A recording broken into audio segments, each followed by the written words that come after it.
வணக்கம் and welcome to amazing thoughts of me.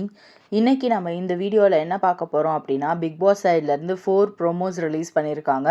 Saturday episode எப்பயுமே நம்ம ரொம்ப ஆவலாக எதிர்பார்த்துட்ருப்போம். அதே மாதிரி தான் இந்த வாரமும் செம்மையாக ஸ்டார்ட் ஆக போகுது. இந்த வாரம் இன்றைக்கே எவிக்ஷனும் நாளைக்கு 4 வைல்ட் கார்டு என்ட்ரியும் இருக்கும் அப்படிங்கிற மாதிரி தகவல் பரவிட்டு வருது. யார் எலிமினேட் ஆக போகிறா அப்படிங்கிறது உங்கள் எல்லாத்துக்குமே தெரியும். உங்களோட தெரிஞ்ச கண்டஸ்டன்ட் இல்லை பிடிச்ச கண்டஸ்டன்ட் அப்படின்னு நீங்கள் நினைக்கிறவங்க இன்னைக்கு யார் ஃபஸ்ட்டு சேவ் செய்யப்படுவா அப்படின்னு நினைக்கிறீங்களோ அவங்களோட நேமை இந்த கமெண்ட் செக்ஷனில் கமெண்ட் பண்ணுங்கள். இன்றைக்கி இன்னொன்று என்ன அப்படின்னு பார்த்தீங்கன்னா, ஃபஸ்ட்டு 2 ப்ரோமோ வந்தப்போ அவ்வளவா ஒரு இன்ட்ரெஸ்டிங்காக இல்லை. பட் ஆனால் அடுத்த 3rd ப்ரோமோ 4th ப்ரோமோ வந்தப்போ பார்த்தீங்கன்னா, எபிசோடில் இன்றைக்கி ஓரளவுக்கு இருக்கும் அப்படிங்கிற மாதிரி தோணுச்சு. ஹோஸ்ட் என்னையாடா ஹோஸ்ட் பண்ண தெரியலன்னு சொல்கிறீங்க, இன்றைக்கி நான் பண்ணுறேன் பாருங்கடா ரோஸ்ட் அப்படிங்கிற மாதிரி தான் விஜய் சேதுபதி அவர்கள் பண்ணியிருந்தாங்க. ஃபர்ஸ்ட் ப்ரோமோவில் பார்த்தீங்கன்னா அந்த ஆம்ப்ளிஃபையர் எடுத்துகிட்டு வந்தார்.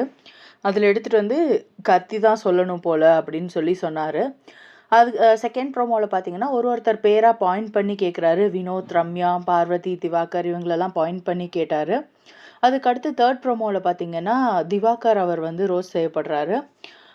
4th ப்ரோமோவில் கனி அவங்க ரோஸ் செய்யப்படுறாங்க. பட் இது எதிர்பார்த்தது. லைக் அட்லீஸ்ட் இந்த வீக் இவர் கேட்பாரா இல்லை கேட்க மாட்டாரா அப்படிங்கிற மாதிரி மக்களால் ரொம்ப எதிர்பார்க்கப்பட்ட ஒரு விஷயங்கள் எல்லாத்தையுமே குறிப்பாக தராதரமற்ற அந்த வார்த்தைகளை கேட்கணும் அப்படின்னு சொல்லியிருந்தாங்க. அதை ப்ரோமோலே காட்டியிருக்காங்க. அதை பற்றி விஜய் சேதுபதி அவர்கள் பேசியிருக்காங்க.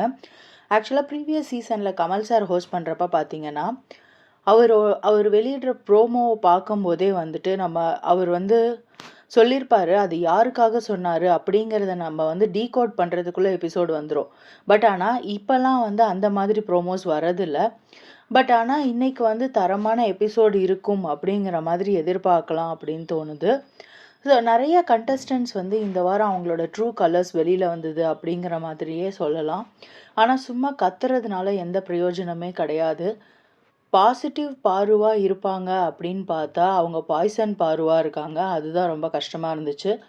பட் இந்த சீசனை பொறுத்த வரைக்கும் உள்ளே இருக்கிற கண்டஸ்டன்ட் யாருக்குமே டைட்டில் அடிக்கிறதுக்கு கொஞ்சம் கூட நம்ம இவங்களுக்கு டைட்டில் கொடுக்கலாம் அப்படிங்கிற மாதிரி பார்த்தா கானா வினோத் அவர்கள் மட்டும்தான் சரியாக இருக்காங்க.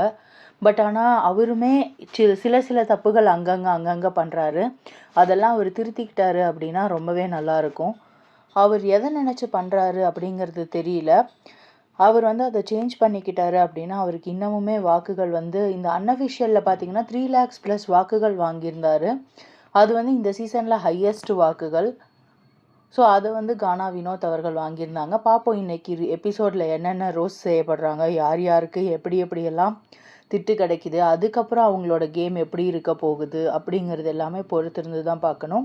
இந்த மாதிரியான பிக் பாஸ் அப்டேட்ஸ் உங்களுக்கு உடனுக்குடனே தெரியணும் அப்படின்னா என்னோட சேனலை சப்ஸ்கிரைப் பண்ணிக்கோங்க, லைக் பண்ணுங்கள், ஷேர் பண்ணுங்கள். உங்களோட வியூஸ் என்ன அப்படிங்கிறத கமெண்ட் பண்ணுங்கள் ஃப்ரெண்ட்ஸ். தேங்க்யூ, தேங்க்ஸ் ஃபார் வாட்சிங்.